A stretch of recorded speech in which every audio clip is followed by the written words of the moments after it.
Good morning, church family. I just want to take a moment before we get into the real content of the vlog here to say thank you. In particularly, I want to say thank you for your prayers. Your prayers for my wife's recovery from childbirth and for my daughter Zoe are so greatly appreciated. We are so thankful for each one of you. We love you, and I want you to know that you are in my prayers as well.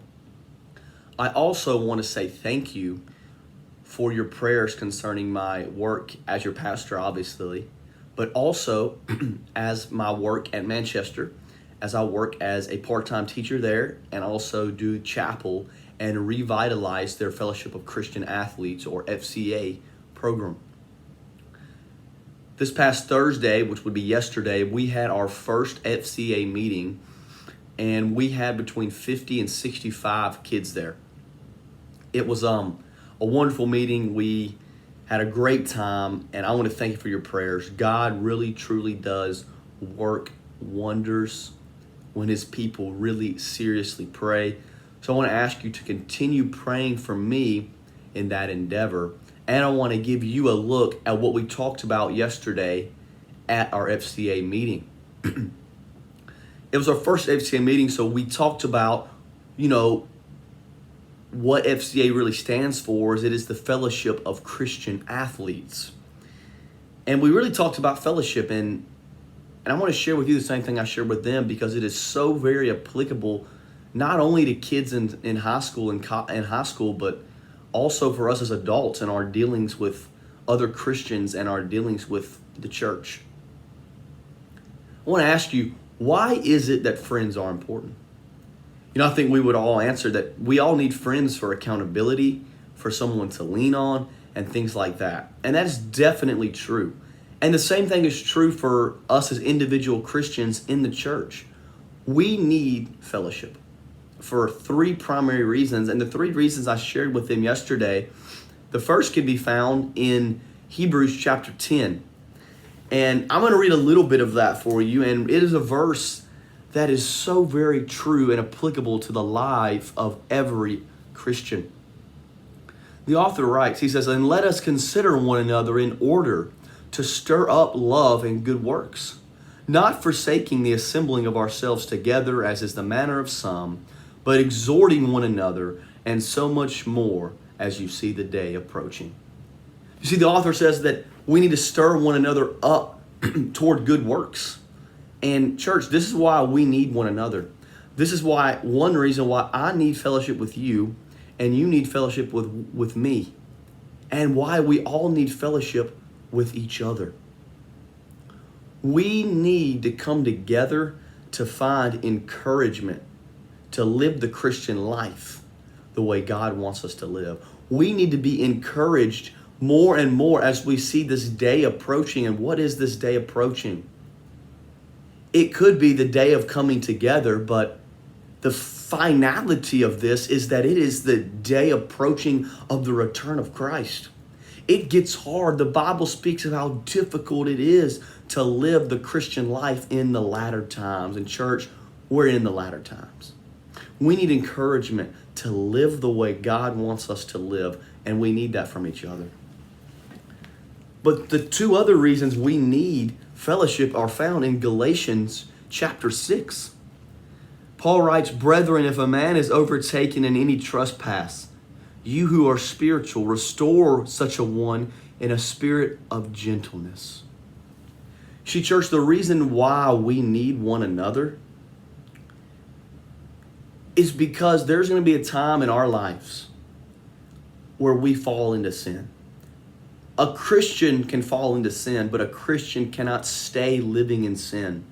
It won't happen. And we need one another as real, genuine Christians to hold each other accountable to how we live our lives. We need each other to have a spirit of love to say, brother or sister, you're falling off the narrow way. I love you. God doesn't want you to live like this. Let's get this worked out. We need each other in that capacity every single day. And that's why it's so vital that you attend church on a regular basis, that you come to a place where people love you and people want to see you live a life that brings glory and honor to God. I need that. Pastors aren't perfect. You need that because none of us are perfect. But another reason why we need fellowship, another reason why we need one another, can be seen in the very next verse in Galatians chapter 6.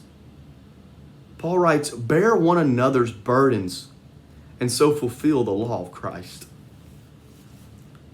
The reason we need one another, the reason we so desperately need Christian friends and Christian fellowship and fellowship in the church is because there's going to come a time where you need help. There's going to come a time when tragedy strikes. There's going to come a time where you need someone to come alongside you and help you carry the burden that you're so desperately trying to carry, but it is oh so heavy. That's why we need one another. Because in my life, I have found help in church. I've found people that love me. I found people that want to help me in my life. I found people that want to bring me encouragement, that want to hold me accountable, and that want to help me bear the burdens in the difficult times of my life. And church member or listener, you need that as well. You need it. The Christian faith is not meant to be a lone wolf faith. If you think you don't need the encouragement of the church, you're wrong. You desperately need it, just as I do. Which is why I want to invite you, whether you're a church member or just a listener, I want to invite you to come